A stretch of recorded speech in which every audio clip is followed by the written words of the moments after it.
Welcome to Between the Sheets, the non-judgmental podcast where we're going to cover various sexual health and wellness topics. I'm your host, Dr. Stephanie Zwonitzer. I'm a urology and sexual health nurse practitioner, and I love helping my patients and listeners discover and develop their most satisfying sexual experiences. Between the Sheets is here to normalize the conversations about sexual health and cover everything from basic anatomy to the most taboo topics and everything in between. Real talk, real pleasure, one episode at a time. So come on, let's get between the sheets. This episode is sponsored by Boston Scientific and its educational website on erectile dysfunction, edcure.com. One study estimated that more than 50% of men over the age of 40 have some degree of erectile dysfunction, which can be frustrating and confusing. Go to edcure.com to find information on erectile dysfunction and treatment options, including long-term treatment options offered by Boston Scientific. Boston Scientific does not endorse any statements or opinions expressed during this episode. Hey, welcome back to Between the Sheets. I am so excited for today's episode. We have Keeley Rankin here today. She is a sex coach from the San Francisco, California area. She is putting out a sex class because she doesn't even have time for all of her clients. And she is just doing such amazing work. And I'm so excited for her to be here. She has a lot of background, a lot of knowledge, and she's ready to share. Welcome. What an introduction. Thank you. I'm so excited to be here. Yeah. This is wonderful. So I love that you have taken this like one-on-one, one-on-two kind of coaching that you do and developed this class so more people have access, because you and I both know in the work that we do, there are so many questions out there. There is so much misinformation or no information out there. So people are really struggling in their sex lives. Yeah. Absolutely. Around pleasure. I think of it. Yeah. It's like the issues with pleasure and how we relate to our bodies and our orgasms and sex and intimacy. I mean, there's such a need for this type of help. And so, yeah, it's been fun to create the sex class. It took over a year to create. Wow. But by the time we filmed it, I was so ready. I was like, let's get this out there. Yeah. Let's bring this to the people. So, and we've gotten great feedback so far, which has Awesome. been really, really fun to see the emails coming in. I'm like, wow, Yeah. oh my gosh. Yeah. The course absolutely. did that for you? Yay! Yeah. That's awesome. Yeah, it's and great. of course, we will put links in the show notes so people can find it themselves. So let's dive in. When I was looking over your modules in this sex class, I was super intrigued by the fantasies and dirty talk one. Yes. So that's not something that I deal with a lot in urology, because I deal with more the medical side. Yeah. Let's fix your erections. Let's fix your pain. Let's do these things. Mm-hmm. I don't get to really spend time with couples talking about their fantasies and their dirty talk and the things they want to try. Yeah, right. Talk to me about that. Tell me, how do you even start that conversation? How do you get into that? Right. So I think the thing that I'll back up and give everyone a little bit of an understanding of is the way that I think about eroticism is in this circle chart. So imagine there's a circle and it's divided into 3 sections. And essentially, I call it the Balanced Human Sexuality Model. At some point, there'll probably be a better name for it, but currently it's the Balanced Human Sexuality Model. And I actually created it because one section, which is this fantasy section, I had none of that. And I was sitting in this sex therapy training and people were talking about fantasies. And I was like, I have no idea what people are talking about. Like, I'm supposed to be sitting with clients around sex. I'm supposed to be helping people. And I'm like, I just don't even know where we're at in this space. So as I started to look at like, okay, what creates a space for an individual or a couple to have a really healthy, balanced sex life? Like, what are the things? What are the components of it? And I sort of broke it down into these 3 parts. So one section is relationships, intimacy, and love. And that's sort of the Hollywood space where most people are like, you know, I love you and let's have sex and be close. It's sort of what most of us think of. But if we only have that section in our lives, we often feel very imbalanced in our erotic worlds. Yeah. So another section is erotic embodiment or sensation-based experiences. So it's how we're actually feeling the sensation on our skin, how we're able to take things in, how we're able to follow impulses. It's everything from the body. So I think of the center of that as the genital center, the relationship and love category as the heart center. And this final section, which we're going to explore today with fantasy and dirty talk, is I'm pointing in different directions if anybody's watching this, because I put it at the top of the circle, and it's anticipation, creativity, and fantasy. And it's this ability, it's our head center, to go into things that turn us on, to sort of bring us into this space of like, what's sexy? If anything Yeah. could happen, what would you want to have happen? And Mm. so often people, I mean, I myself was in this space sitting in these sex therapy trainings, like completely disconnected from where my brain was wanting to go, from where my fantasies were wanting to take me. And all of our fantasies are more deeply connected into emotional states and all these childhood things. Like there's so many psychological aspects we can go into with it. And at the core of it, having a vibrant, open, playful fantasy world creates this incredible balance in terms of like what's going on in our bodies and how we're connecting with our sexuality. So it's so important. I could not do a sex class without bringing in this big chunk of like, how do we do fantasy? How do we think about fantasy? And the dirty talk piece is because we can't talk about fantasy without how do we talk about Right. fantasy? And so few of us have ever used words like cunt or cock or pussy. You know, no one's walking around in their day-to-day world saying Right. those things out loud for the most part. And Yeah. so helping get people comfortable with just getting those words out of their mouth, much less turning them into sexy sentences and Yeah. applying them in a story to somebody or talking to someone about it. It's an art. And Yeah. oftentimes people need lots of help with it. Yeah, no, I can totally grasp that because I have patients who will come in and, they're trying to use all the proper words because we're in a medical setting. I'm like, just use Right. your terms. However you refer to things, I'm going to know what you're referring to. Just be comfortable Right. while you talk to me because it makes a huge Right. difference. Right. But do you find that some people don't refer to their genitals in any way? Like Yes. they just don't ever even say any word for their genitals. Yeah, it's the private parts. It's, my Right. area down there, Right. those kinds of things. I'm like, Right. wow, like we really need to break through this barrier to have this more open and that it's okay to talk about these things. It's biology. Mhm. Right. Right. Absolutely. And when I think about like how we bring fantasy into our erotic worlds and how we take it into our couple, there is this, once we get comfortable saying the words, we actually really want to be able to share them in a way that draws our partner into our erotic fantasies and sort of encourages this either back and forth sharing or this invitation into like, these are my fantasies. This is what's going on for me. And so there's sort of these like two components of dirty talk. One would be, sharing something live, talking about what you're seeing, maybe telling someone to do something, that sort of space. But then there's also this going into your fantasies and telling someone things that you imagine could be happening that aren't maybe necessarily happening in real life, which I think is really, really interesting and so much fun and adds so much playfulness to a couple's sexual world. Yeah, and I think you're right about how we don't necessarily create the whole storyline of it. We might have this like little spark of an idea of something that maybe we want to try, but we've never really sat there with that and thought about, well, how do I want that to come to be? And what is the whole scenario and scene that I want that in? I'm Right. single and in the dating world, and people will say things like, oh, what's a fantasy that you haven't lived out or whatever. And Yes. you hear things like, oh, well, sex in a public place or, a threesome or, very basic, but nobody really gets Right. into, I want to be talked to this way. I want to be wearing this. I want to be in this environment, getting touched like this. I want these sensations. Like, it's so interesting to think about the way that you're saying, like, there's more to it than just, I want to have sex on a hike one day when somebody might walk up on us. Like, Right. there's Yeah. so much more to it than that. Yeah. Right. Which is, if anyone has that fantasy, that's a fantastic fantasy. And it's a great thing to share with your partner. Yeah. And what's true about fantasy versus reality is that they're never the same.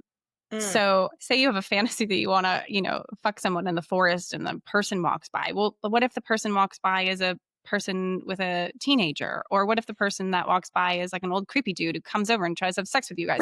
Or what if it's cold outside Right. and it's just not comfortable? Or what if you pick the wrong location and turns out you're standing in an anthill? I mean, I'm just running through the list of potential things that happen when we say we have these fantasies and we want to turn them into reality. And I think one of the things that I really like to educate people on around fantasy is that if you think of a straight line across, and on one side, let's just say the left side is things you definitely want to do before you die. And on the other Mhm. side is the right side. And that's things you know you definitely don't want to do before you die, but they turn you on.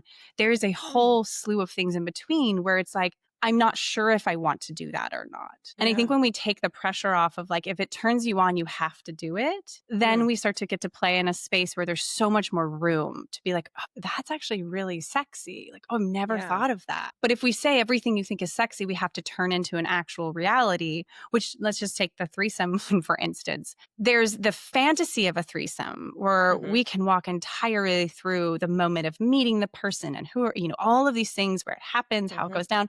And then there's the reality of a threesome because let's just say it's you and another person, Yeah. you and your primary partner, you meet somebody, a third to join you, and maybe you find them on field or maybe you meet them at a bar and this thing starts to go down. You're dealing with an actual real person who is not going to just fall into this fantasy that you have in your head or fantasy you and your partner have made up because we're talking about real actual people. And so I often think it's really important for folks to say like, I have this fantasy which is beautiful and sexy and turns me on. And if we are going to go into the reality of this, Hmm. we've got to take off some of the pressure that we might feel for it to look a certain way. Because I think Yeah. oftentimes people do get disappointed when they're like, I want to go to a sex club. And then they go to a sex Hmm. club and they realize, like, wow, that was totally different. And there was a lot more things going on. And I was cold and it was too dark and my partner couldn't get hard or we didn't meet Yeah. anybody. I mean, there's so many different spaces when we take the fantasy into the reality. I don't mean to It's be such an bursting important anybody's thing. bubbles, but I think it's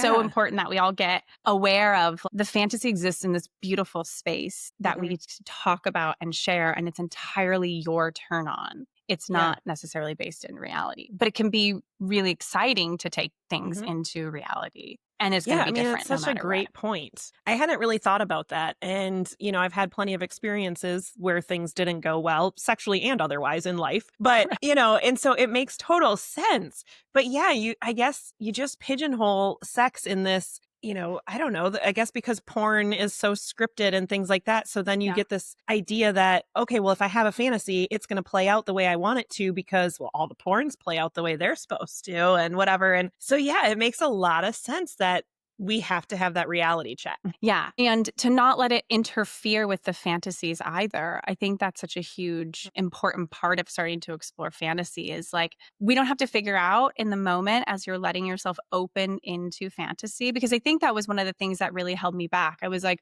well, I'm such a rational, logical Mhm. person. And I'm just like, I've got plan A to B already figured out before people even know what I'm talking about. And so for me to be able to fantasize and think like, I can just moment to moment feel into like, what would I want to have happen next? What would feel Mhm. pleasurable? And I don't have to make this exist even on this planet. Like I can be, somewhere else. There's a freedom in that. There's Mhm. this incredible freedom and spaciousness, which I think in many regards, many of us are going to these spaces of intimacy to feel that freedom, to feel that spaciousness, that playfulness, and that openness. And so fantasy Yeah. plays an incredibly important role in offering that for us all Yeah. if we let How do ourselves. Yeah, for sure. How do you go about having that conversation? So I have this fantasy in here, maybe I've played it during self-pleasure time, whatever. Mhm. How do I communicate that to my partner? Yeah, Are there ways that help that conversation more so than others? absolutely. 100%. And it's a Mhm. really great question. So, first off, I'll say you alluded earlier to the question when you're dating, when people are like, what turns you on? Mhm. And I hated that question when I was back in the day before I had a bunch of tools because I didn't know because I didn't have fantasies and I would just make up shit in the moment. Well, I think I had a go to. Gosh, what was it? I can't remember now because it was like years ago because I do not do that anymore. I just felt pressure in that moment. Like, oh my gosh, I have to come up with something. It's got to be Mhm. sexy enough that I'm going to seem cool, but it can't seem too vanilla. And I'm just literally making something up. And I realized as I worked with clients over the last 15 years, that question of like, what turns you on is actually, it takes away the vulnerability of the share of the person asking and it just puts it Mm. on the other person. And I think that's also Yeah. what I was feeling in those moments when partners would be like, well, what's your fantasy? It's like they want Mhm. to feel closer to me. They maybe want to explore some fantasies, but instead of coming forward and saying, hey, there's this thing that really turns me on or I'm curious about, here are some of the things that I like. When Mhm. you're ready, I'd love to know some of yours. It just became this like, tell me your fantasies. Mhm. And because I didn't have any, I had nowhere to go with that. And it's Yeah. interesting because I don't think I'm alone. There's plenty of clients that I'll work with and we'll start to talk about fantasy and they get oftentimes pretty quiet and they're like, I Mm. just don't have any. It's actually very, very, very common that folks don't have them. And a lot of times I'll see with Okay. couples is that the partner will be like, of course you do. You're just not telling me. But the truth Mm. is, more often than not, people actually don't have the connection to that creative space inside of themselves. They haven't Hmm. been given permission or the tools to look inside. And so they've just sort of like disconnected from that part of them. So when Yeah. you decide you're going to take it to a person that you want to talk to about, I normally recommend doing this outside of the bedroom. Okay. I guess you could do a pillow talk like after, but it's Yeah. not really something you're going to want to be like, you're in it, you guys are playing, unless it's like a really extended session for, Right. a couple of hours and there's lots of space in between. But it looks something like, hey, babe, sweetie, whomever, I want to start to talk about fantasies and I'd love to tell you some of mine if you're curious and interested. And when you're ready, I'd love to hear some of yours. And then you I like that. share. Yeah. And you share not the deepest level ones, because there's Hmm. tiers of fantasies. Sure. We Sure. start kind of at the top, Okay. and then we work our way down to the deeper, darker places. Okay. And we test people's ability to hold space for us and not shame Hmm. us. Because what happens if sexuality, there's any essence of shame that comes in and we feel Hmm. judged, we just hide that stuff down and we never bring it up again. And sometimes people do need time if fantasy is not something that anyone's been exposed to a lot Hmm. and they start to hear this person's fantasies rolling in, there is this like, we need time to let our partner process some of the things that turn us on and check in and see like, are you still okay? Do you have questions about that? Because so many times our partners will hear us say, I'm really turned on by the idea of you with another woman and I want to have a threesome. And then the partner panics and is like, oh my God, we're going to have a threesome. Versus this, Right. we're starting the conversation and a scene reality is totally different. Let's Yeah. just look at what this is, what this could look like. And then revisiting, I think it's really helpful for my clients that Hmm. have started this journey. And to not feel like it's a one and done conversation too, I think is always so important with anything around sex. Like these are Absolutely. ongoing conversations. And if your partner doesn't share right back, we leave space. And depending on what phase of life you're in, your fantasies are going to change too. When you have little kids, Yeah. your fantasy might just be having sex in the house with the kids at grandma and grandpa's, whereas, I am getting ready to empty nest. My youngest is a junior in high school. I only have 1 year Yeah. left. My fantasies right now are totally different. I want to be on that balcony in Italy. Like, it's so different. Yes. Right. Right. And I think that's one of the things that I really emphasize in sex class because it's something that I really have realized is underrepresented in the space of sexuality is how much our Mhm. eroticism changes over time. Like we are just, you are not the same. Your partner is not the same. Mhm. Your ex-boyfriend, your ex-girlfriend, no one is staying the same erotically. All of our desires are shifting and morphing and growing and things that we used to be interested in, we're not anymore. That goes for touch as well. Mhm. Certain types of touch, certain ways of playing, certain fantasies, they're all shifting. And it's that constant communication of like, we're opening up a conversation about fantasy. We're not pigeonholing anyone into anything. Sure. Sure. So, for the people who haven't really been exposed to fantasies, how do they start to figure out what their fantasy is? Yeah. Yeah. It's a It's tough a one. great question. I mean, first things first is like, if you haven't been exposed, don't put too much pressure on yourself. This is a Mhm. long process for me being like seeped in the erotic space of like sex and all these trainings. I'd say really it took, like 6 to 8 years to really feel like comfortable and confident, not only knowing them, but being able to share them, knowing when I could share them Mhm. and feeling like I could confidently speak to them in a sexy way that was inviting somebody in. And Okay. so it's not just like you listen to this one podcast and you're Yeah. gonna like suddenly be like lit up with all of these Right. fantasies. It's really trial and error. It's trying different things on. So there's one route, which is like starting to watch a couple of different pieces of porn and just sitting Mhm. after you watch it and feeling like, was that sexy? What was sexy about it? What do I want to see again? I also really love erotica. Mm. Reading or listening Yes. to audios. I think that those can be really profound in terms of like what grabs you and Mhm. just, There's so much negative talk around porn, which for good reason, it Yeah. actually can impact. If people are overusing porn, Yeah. also, they have no fantasies because I think of it like paint by numbers. If every time you go to a blank page and everything's spread out for you, you don't have to use any creative energy. And Yeah. so if someone's overusing porn, they actually lose access to being able to create the fantasies in Hmm. their own head. And also, there's lots of issues that we don't need to go into with porn. But in general, what it can do in a positive sense is give us access to things that we might not otherwise be exposed to or see Hmm. and just open up territory where it's like, wow, yeah, I didn't realize like that is kind of sexy. Like, Yeah. okay, I am interested in that. And so like I like to suggest if people are open to exploring porn for those reasons. And there's a lot of like very sexy movies. There's just little Hmm. things. And in general, it's this opening to pleasure and opening into like what grabs us, what Mm. pulls us in, and starting to be curious about that. And so, Yeah. an exercise I use a ton with clients that I say, like, just put this in your repertoire for the next like 3 years is I have folks close their eyes, get mindful, take a couple deep breaths, imagine that there's 3 doors in front of them. Mm. And behind each door is something really, really sexy happening. Anything in Okay. the world, anything in the universe could be happening behind these 3 doors. And then I'll just have them go to the first door, open the door, peek in, see what's happening, come out, go to the next door, open the door, peek in, come out, third door. And then we talk about like what was behind these 3 doors? Mm. What did they see? And then I'll ask them, like, is there any door you want to go back and revisit? Sometimes the answer is no, that was enough. Other times they're like, yeah, I want to go see like how door 3 plays out. So we Yeah. go back and we start to explore. Okay, let's have you close your eyes. You're going to enter door 3. And then we just practice talking about what you see. Because oftentimes when we're actually sharing fantasies with a partner, we want to be as descriptive as Hmm. possible. We're almost creating a movie for them. Okay. And so the more that you can see with your mind's eye and talk about what's going on and what you notice, the better that story is going to be for your partner as you're sharing with Sure. them. Yeah. And that's where the dirty talk becomes really important and being able to like confidently let words like fuck and pussy and juice Yeah. roll out of your mouth without Right. feeling like you're, going to jump off a cliff or something Yeah. like that, or you can't get it out. Everyone's favorite word, moist. Yeah. Moist. Yeah, that's a good one. I like that one.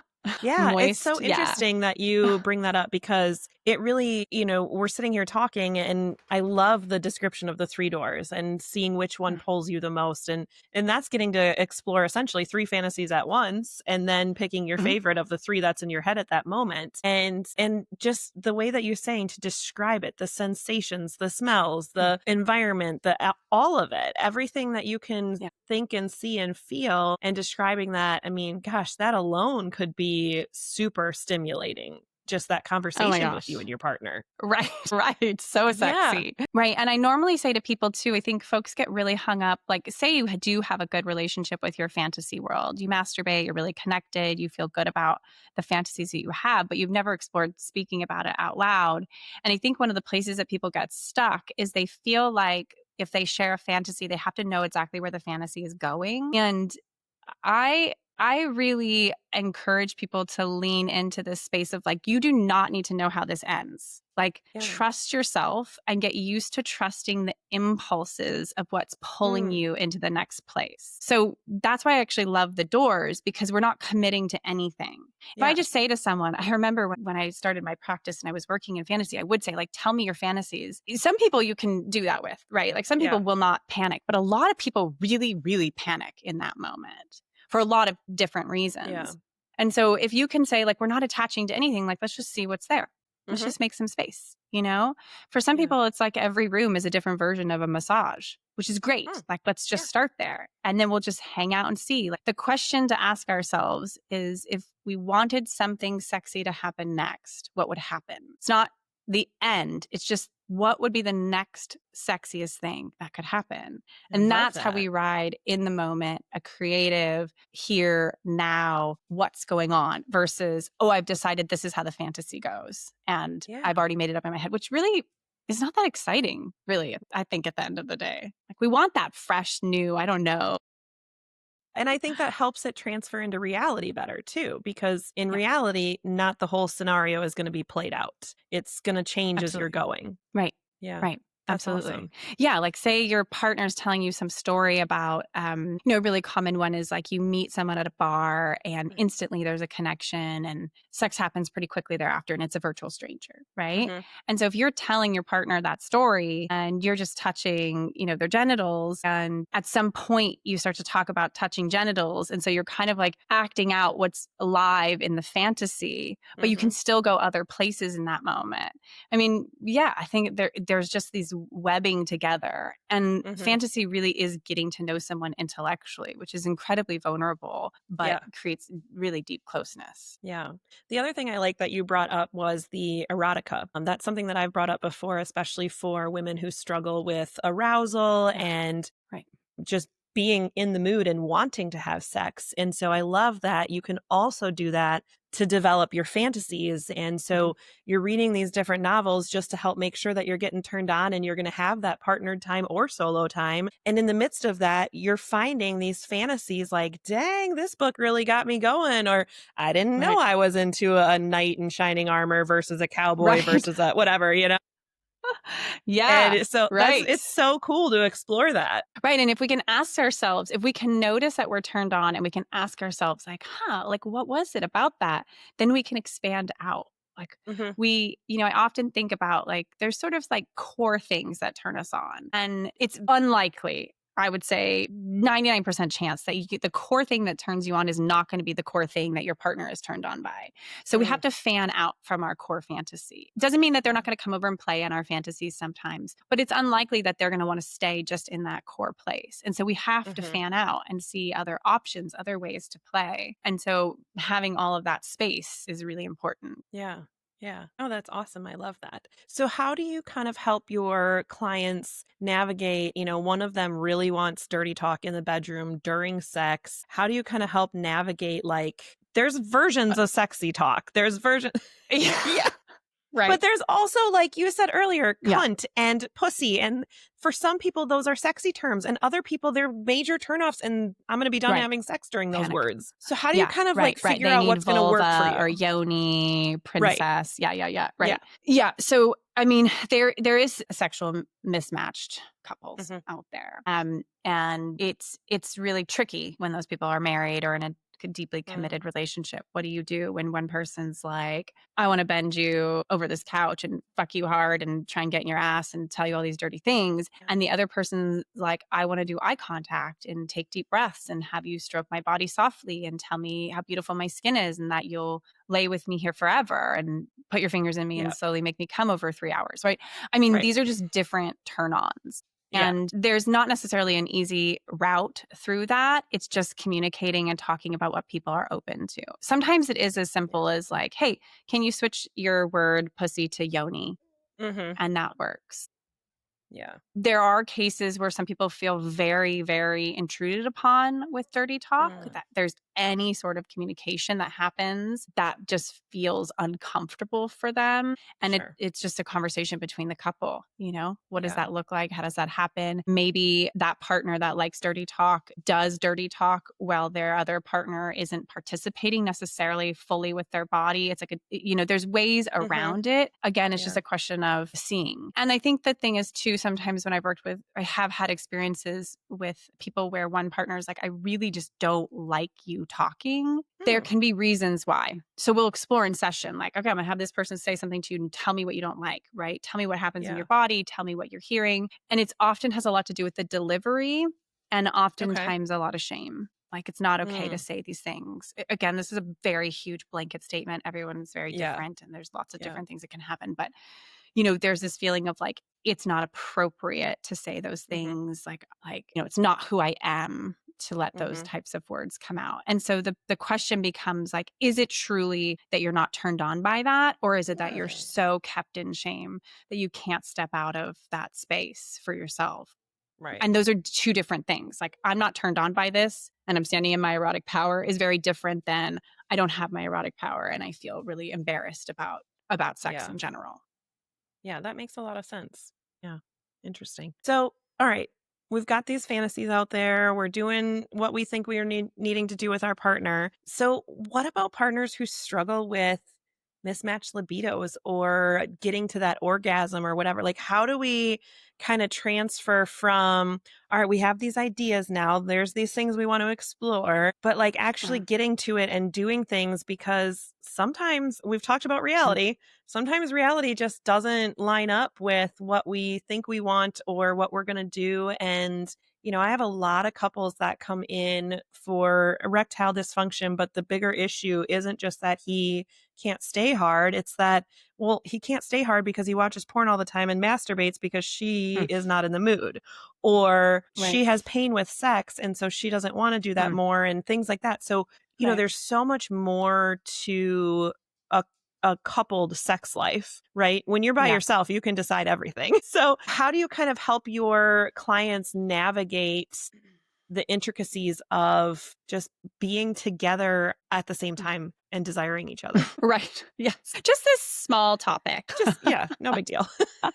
If you could just wrap it up in a No big sentence for me, that'd be deal. great. We could do this in two. Yeah. So every couple is very, very different. Hmm. When we talk about mismatched libidos, yes. I mean, everyone has mismatched libidos. There's Hmm. nobody who's just moving in the same territory as you, turned on when you're turned on. I mean, it's not a thing. Like, you are your own Yeah. person and you feel your own arousal. I think when people start talking about mismatched libidos, they talk about a person who's wanting sex every day or every Hmm. other day or a couple times a week, and a person who's like, I'll take sex once a week. I'll take sex twice, once a month. Yeah. And we're talking about that sort of difference. And I Right. think starting to look at the person who has less sex drive, is there anything that they're not getting Hmm. around eroticism? And sometimes they don't know the answer to this or not, which is the Yeah. exploration.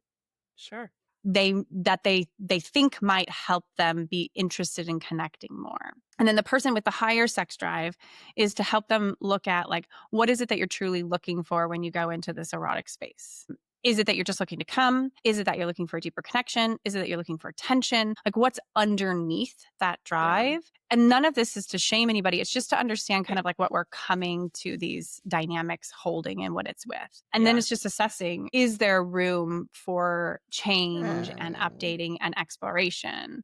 Hmm. Sometimes there is, sometimes there isn't. I'm always the forever rational person here. And I think what we're also talking about is seduction, Mm. Yeah. because how couples get into the erotic space has a lot to do with how we are actually seducing. And many people get, my experience, especially people with children. I have one, so I'm very aware of this.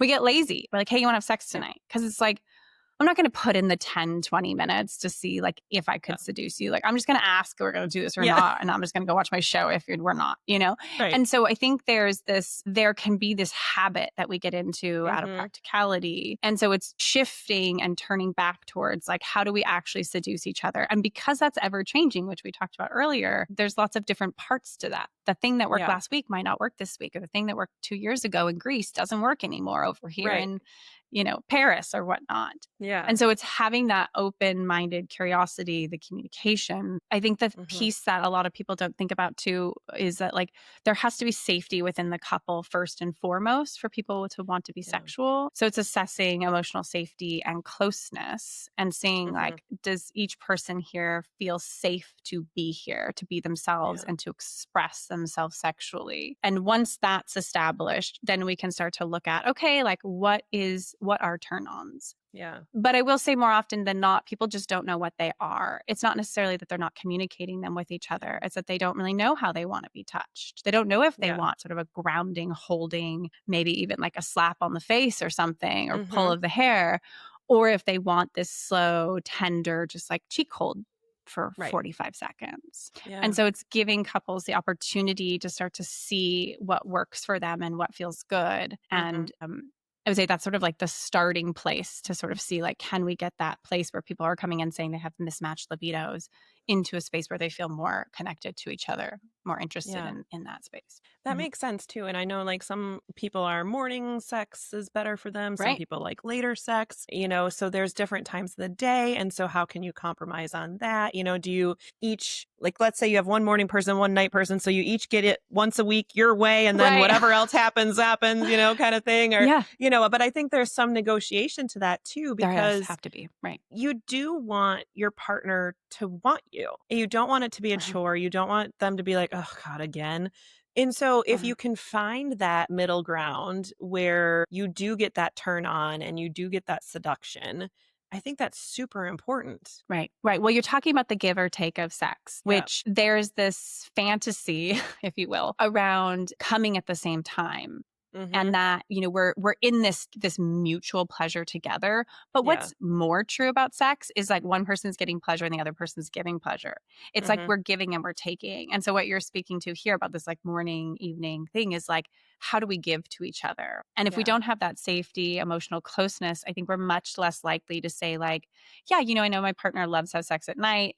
I love the morning, but you know what? Like, I want to give things to my partner. And so I'm going to engage them at night because I Mhm. know that's what they want. And I feel generous with them. And it's this give Yeah. take that happens around eroticism. Absolutely. And I think there's ways to say, like, hey, I don't feel sexy at night because, I've been going all day, whatever. I really need to have a shower to feel sexy and to want to have sex. And your partner who likes it at night could say, like, cool. As soon as dinner's over, I'm going to clean the kitchen and do the dishes. You go take your shower, baby. And maybe that can be your compromise, you know? That's a huge component is how are we taking care of each other and how are we learning what the other person needs? Because those showers, man, I'll tell you, they are a big deal for a lot of people.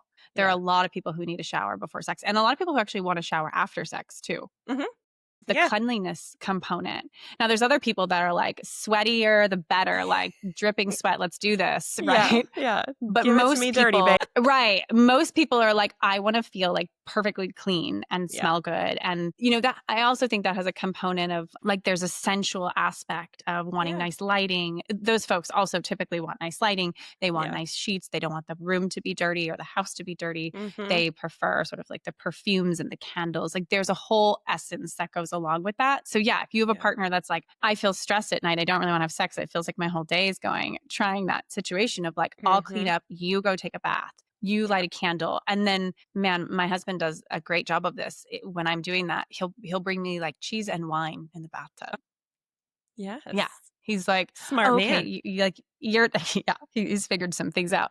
But he's like, and the thing is with him though, it doesn't come with like because I'm expecting when you get out we're gonna have sex. It's this Hmm. aspect of like this is what it takes for you to feel taken care of, and I know that, and so I'm gonna put in this effort because Yeah. I know at some point we will connect sexually, whether that's in 10 minutes or 12 hours or 48 hours. Right. And doing this tending and caring is a part of this seduction or foreplay or Hmm. however you want to talk about it.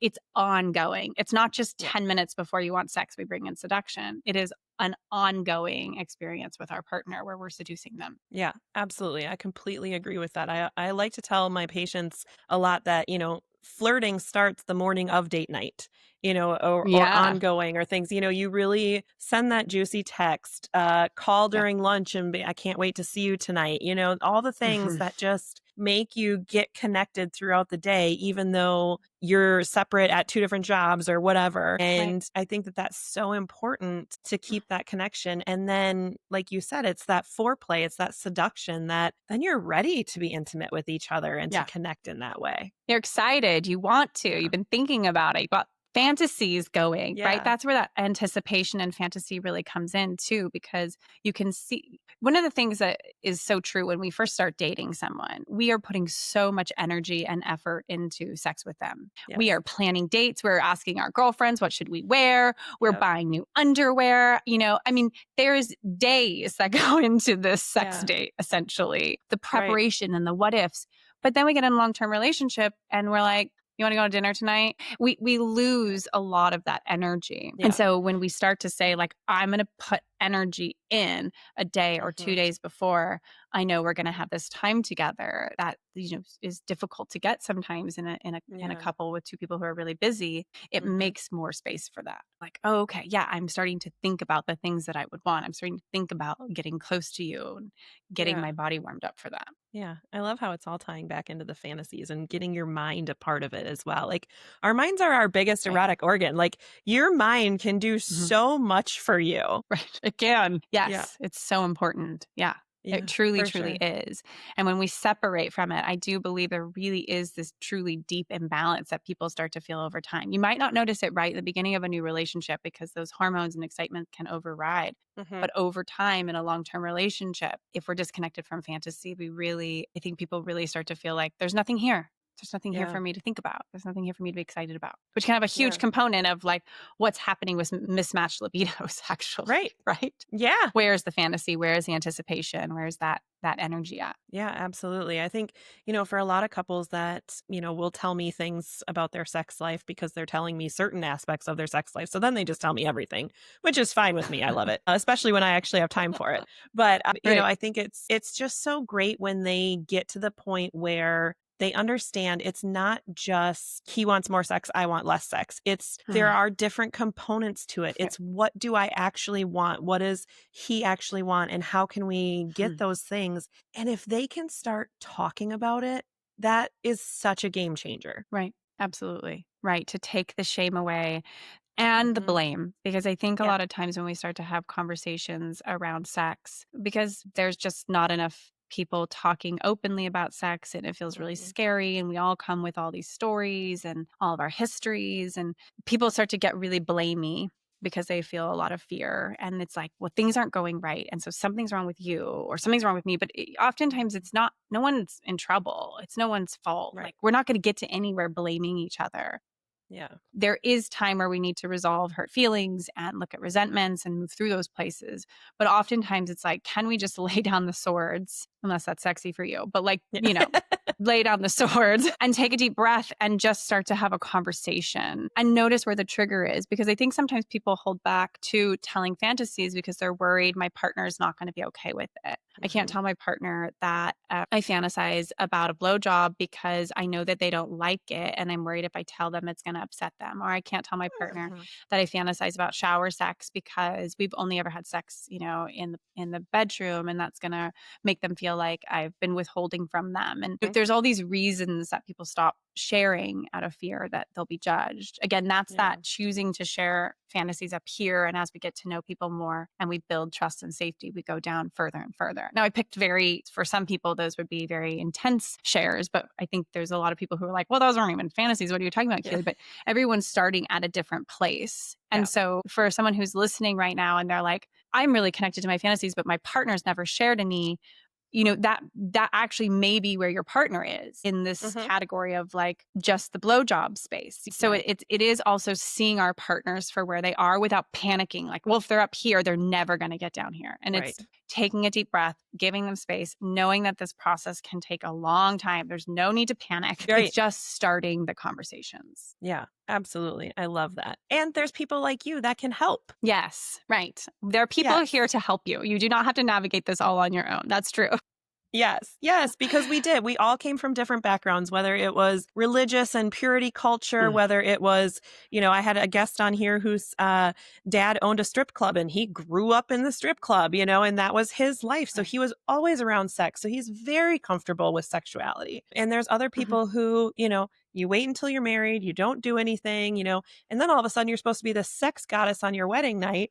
So there's all kinds of different gamuts and everybody Right. on the spectrum of sexuality out there. So, I think it's so important to know that there are resources and there are people to help guide these conversations, guide the mismatches between you and your partner, guide the fantasies and the conversations that come out Right. of that. And like Right. you said, getting rid of the shame, whether it's Mm, acknowledging to yourself that something is a fantasy and that that's okay, or acknowledging it with your partner or your best friend and just saying, oh my gosh, I right. think I'm kind of weird for this. And they, Mhm. embracing each other and saying, like, you're good. Yeah. Everybody has their own Right. things, You are going the same direction I was going, which is like the fear that there's something wrong with me if my Yeah. fantasy, if I have this fantasy. I hear that a lot from folks. It's Yeah. like there must be something wrong with me if I have this fantasy. Look, if a human's having the fantasy, other humans have had it. That's sort of Yeah. my theory on it. It's like For sure. it's very rare that anyone comes up with something completely entirely unique. You may Yes. only be a couple Yes. other folks out there with it, but Right. you're probably not alone in your fantasies. And so it Yeah. is that risk taking and also like coming to terms with the things that turn you on. Hmm. Yeah, Right. I love that. So before we wrap up, tell people a little bit more about your class, and then we will put in Great. the show notes the link to it so that they can find it. But I'm obsessed with this class. But thank you. Yeah. So it's called Keeley Sex Class and it's 12 modules. It's about 8.5 hours long. I don't say that to scare anybody, more just to say like it is a breadth of work. You can take it at your own pace and it moves all the way through erotic embodiment, the piece we talked about before, into relationships, into into the fantasy space and even into like how to have conversations about like STDs and STIs at the end. There is tons and tons of information. There's lots of exercises, like the door exercises in there, and many, many, many, many more. There's homework and journaling, and you can take it. I really wanted to make it for people to take individually, but also accessible for couples, because I feel like a lot of times folks go through these big changes in their lives and they realize like, I want to work on my sexuality, but I don't have a partner. And so I made the course for folks that are not partnered actually. And even if you are partnered, but your partner doesn't want to join you in this, you can take it completely solo and get a ton out of it. And so the whole angle is to sort of like up level people's sexuality, to take them from where they are and give them a bunch of tools and a bunch of information to help them step into their sexuality and step into their pleasure and be more connected to themselves. So it's not a cookie cutter model of like, this is how sex looks. This is how you should be. You should do this thing, this thing, this thing, this thing. I do have a module in there. It's all about sex acts. And I do talk about like, here are the most common sex positions. And here are the, these things that answer a lot of really specific questions, but really the course is aimed at helping you understand your sexuality, because I don't think telling you how you should be or telling you what works for me is actually going to get you what you want. You're not going to stay connected to your pleasure and your sexuality, which my goal is to help people stay connected, centered, grounded, and excited and playful in their like energy. So you can find that at my website, which is KeeleyRankin.com. And if you just pop into courses, you'll see that there. And we also have another course on there for folks who struggle with early ejaculation. That was my first course that I had made a couple of years ago. And that will help anybody who's got that coming quickly thing going on. Yep. There are some really great tips and tricks out there to work with that. There are medications, but those have side effects. And so I'm always hesitant to prescribe those. So I love when there are other options to send my guys to and say, try these things. Let's keep the medicines as kind of a last resort. They do a good job for some people, but they do have side effects. Right. So they do. Right. Yeah. Well, thank you so much for being on here, Keeley. This was an amazing conversation.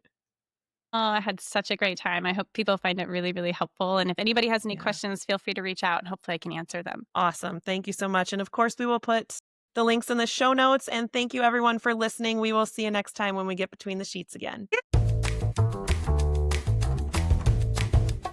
Thank you for joining us and exploring sexual health topics here on Between the Sheets. New episodes are available every Wednesday. Please subscribe and rate our podcast so we can reach more listeners. And don't forget to tell your friends, partners, and anyone who will listen about Between the Sheets. Send any comments, questions, or stories to podcastbetweenthesheets@gmail.com. It's all one word, podcastbetweenthesheets@gmail.com. Thanks for listening and go have some fun between the sheets.